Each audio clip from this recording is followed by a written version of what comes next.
가입할까 말까? 치과보험 제대로 알고 준비하기.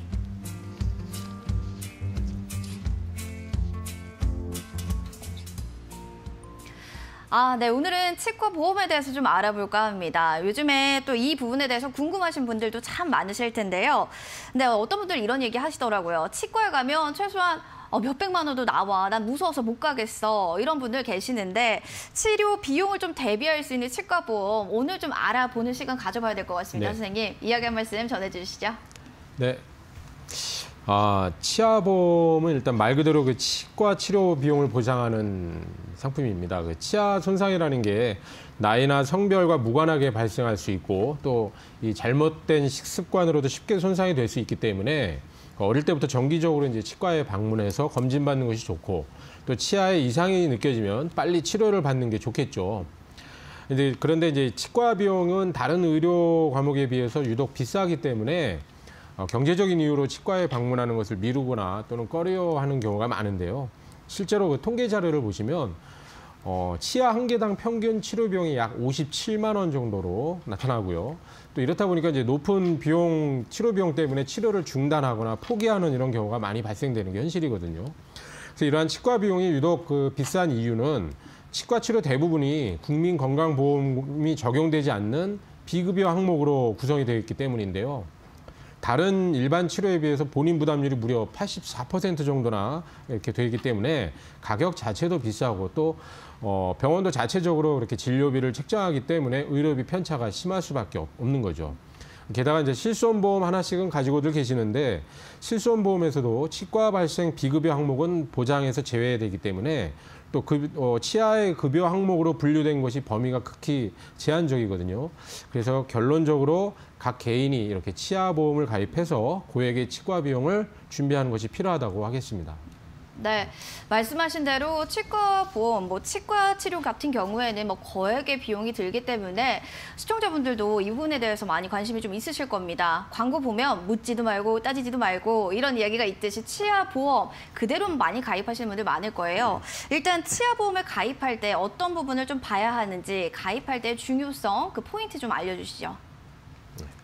네, 치아보험의 가입자가 점점 많아지다 보니까 보험회사에서도 이제 다양한 상품을 출시를 하고 있는데요. 회사에 따라서 그 보장 내용과 범위, 한도, 보험료 이런 것들이 좀 다르고 대표적인 보장 내용인 보존치료 그리고 보철치료의 분리가입 여부 이런 등도 차이가 있기 때문에 상품별로 좀 꼼꼼하게 비교하실 필요가 있겠고요. 단순히 그 보험료만 보고 저렴한 보험료를 선택하는 것은 바람직하지 않다고 하겠습니다.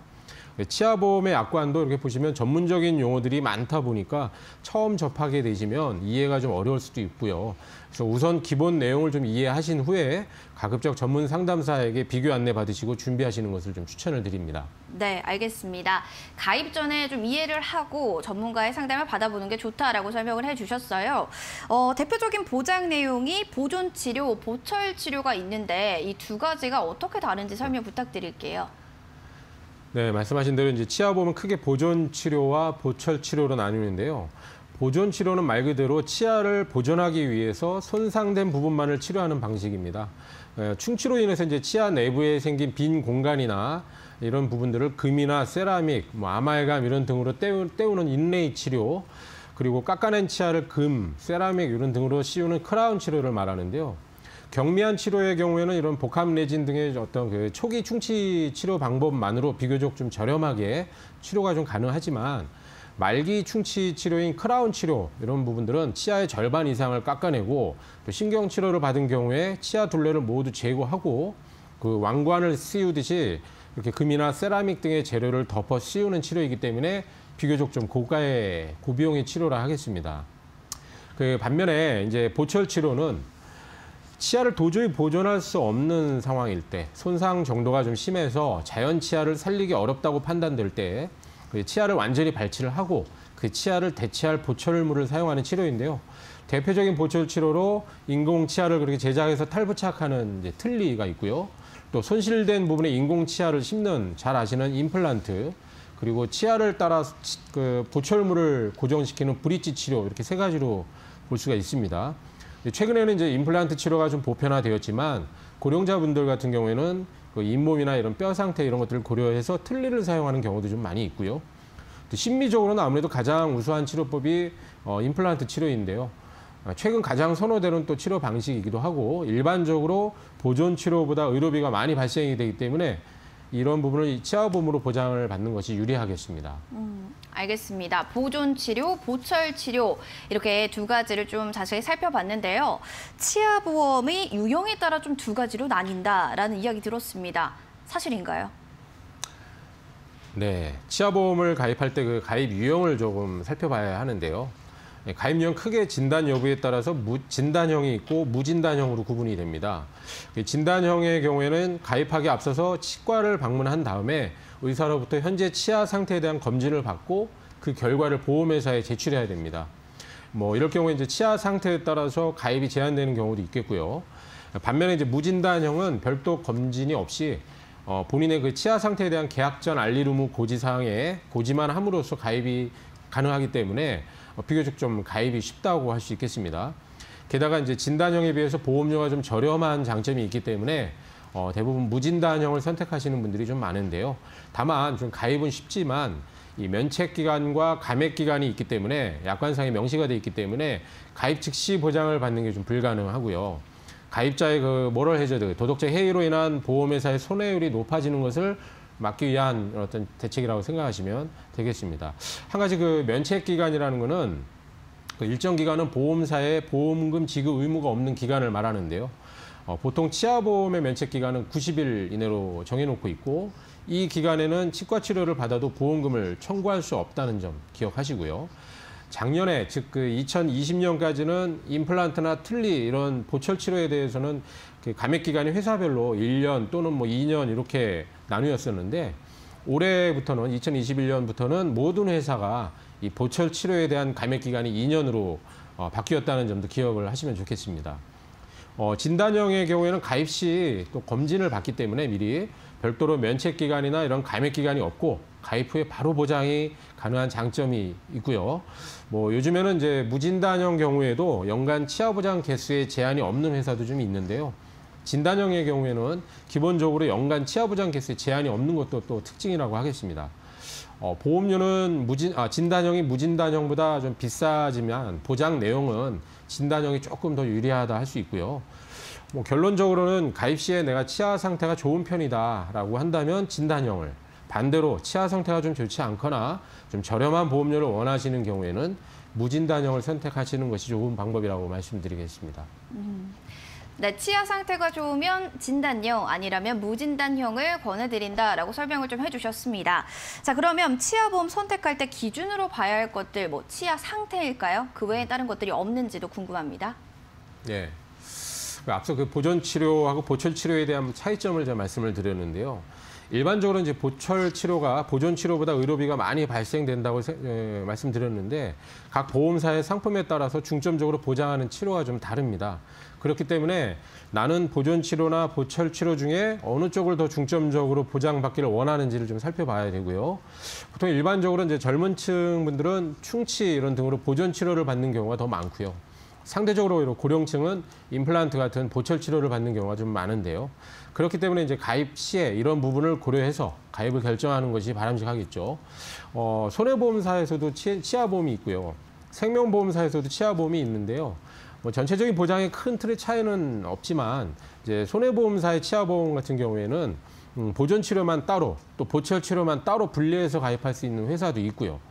생명보험사에서는 딱 한 군데를 제외하고는 대부분 분리 가입은 불가능하고 보존, 보철 치료를 묶어서 가입이 가능한 그런 부분이 있기 때문에 이런 부분도 좀 참고하셔서 본인의 상황에 따라서 반드시 가입 전에 비교를 받으시고 본인에게 유리한 상품으로 준비하시는 게 좋겠습니다.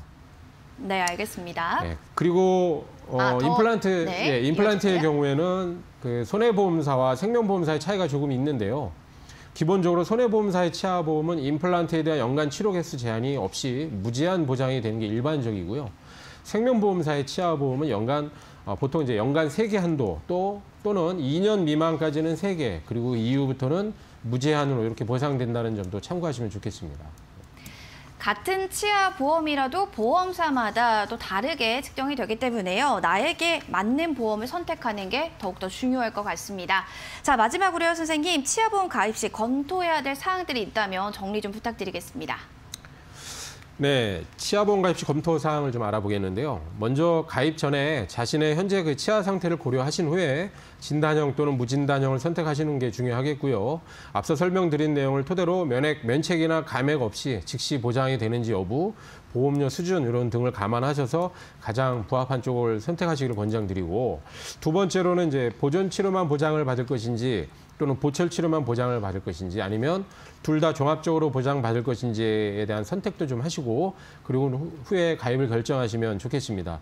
뭐 치아라는 부분이 대개 그 본인의 치아 상태를 어느 정도는 예측해 볼 수 있기 때문에 굳이 임플란트, 틀니 같은 이런 보철 치료는 필요 없고, 나는 크라운이나 레이 치료 같은 보존 치료 확률이 높다 싶으면 보존 치료만 가입을 하시고, 수년 내에 임플란트 같은 치료가 예상이 된다 하실 때는 보철 치료만 또 준비하셔도 되고요. 뭐 선천적으로 치아에 좀 자신이 없고 많은 치료가 예상되는 그런 분들은 종합적으로 가입을 하시는 것이 또 방법이라 하겠습니다. 그래서 특히 그 분리 가능한 회사와 그렇지 않은 회사가 있다고 했는데요. 보험료도 절약이 또 되기 때문에 반드시 검토하신 후에 준비하시면 좋겠습니다. 네, 선생님, 그러면 치아보험을 가입할 때 뭐 주의해야 될 부분들은 있을까요? 네, 치아보험 가입 시 유의사항으로는 이제 가입 전 그 알리루무 고지 사항을 확인하시는 것이 중요한데요. 실제로 이제 상담을 하다 보면 뭐 수일 전에 이미 치과를 방문을 하셨는데 그러고 난 후에 이제 치아보험 가입을 문의하시는 분들이 의외로 꽤 많습니다. 단순하게 뭐 스케일링 정도 받은 경우라면 상관이 없는데 뭐 이미 충치 진단을 받았거나 뭐 치료를 받으신 분들은 뭐 가입이 안 된다는 점 좀 기억하시고요. 다만 1년 이내라도 충치 치료가 종료가 됐고 또 완치된 상태라면 그 현재 상태로서 즉시 가입이 가능하고요. 또 이 말은 이제 고지사항에 해당이 되었다고 해서 무조건 가입이 거절되는 게 아니라는 점, 그리고 이제 치료를 받지 않고 진단만 받은 상태더라도 고지를 하지 않으면 나중에 보험금 청구할 때 문제가 될 수 있기 때문에 치과를 가기 전에 미리미리 치아보험에 가입을 하시는 것이 중요하겠습니다. 네, 뭐 끝으로 치아보험 청구가 불가능한 경우도 있다라고 들었습니다. 이런 경우는 어떤 경우일까요? 네, 마지막으로 치아보험 청구가 좀 불가능한 경우로 사례를 몇 가지 소개를 해드리겠는데요. 가장 많은 그 실수 부분이 이제 면책 기간하고 이 감액 기간인데요. 먼저 이제 면책 기간 관련해서는 크라운 치료를 예를 들어 설명을 좀 드릴게요. 최초 90일까지는 보험사의 면책 기간이라고 제가 말씀을 드렸는데, 만약 이 기간 중에 치과를 갔어요. 그리고 갔는데 그때 의사로부터 크라운 치료를 받아야겠다라는 진단을 받은 다음에 이분이 이제 면책 기간 때문에 바로 치료를 하지 않고 면책 기간 90일이 종료된 이후에 크라운 치료를 받고 그 이후에 이제 보험금을 청구를 하게 되면 이런 경우에 이제 보험금을 받을 수가 없게 되죠. 왜냐하면 치료 시점이 기준이 되는 게 아니라 진단일을 기준으로 하기 때문인데요. 이 경우에 이제 90일 면책 기간 중에 치과에서 이미 진단을 받았기 때문에 비록 치료는 면책 기간 이후에 했더라도 보험사의 면책 사유에 해당이 되기 때문에 좀 유의하셔야겠고요. 한 가지 더 사례를 말씀드리면 감액 기간과 관련된 사례인데요. 임플란트를 예를 들어서 설명을 드리면, 감액 기간이 예를 들어서 뭐 1년이라고 이제 했을 때 이 감액 기간 중에 임플란트 치료를 진단을 이미 받았고요. 감액 기간 때문에 보상을 못 받겠다 싶어서 이거를 이후로 감액 기간이 종료된 이후인 약 1년 6개월 시점에 임플란트 치료를 그때 받고 보험금을 그때 청구를 하더라도 역시 감액 기간 중에 이미 진단을 받은 상태이기 때문에 보장 금액은 50%만 지급이 됩니다. 임플란트든 간에 크라운이든 간에 치료 시점이 기준이 아니라 최초 진단을 받은 그 시점을 면책 기준으로 삼기 때문에 반드시 이런 부분은 약관을 통해 확인을 좀 하셔야겠고요. 한 가지만 더, 임플란트 경우에는 발치와 삽입하는 시점이 좀 다르죠. 그래서 마찬가지로 이 감액 기간 중에 발치를 하고 그 이후에 삽입 시술을 하셨더라도 적용하는 시점은 발치를 기준으로 하기 때문에 이 경우도 보상이 제외되거나 아니면 50% 감액 지급이 된다는 점도 꼭 기억을 하셔야겠습니다. 뭐 이외에도 뭐 다양한 사례가 있기 때문에 반드시 전문가를 통해서 비교 검토를 받으시는 준비하시면 좋겠습니다.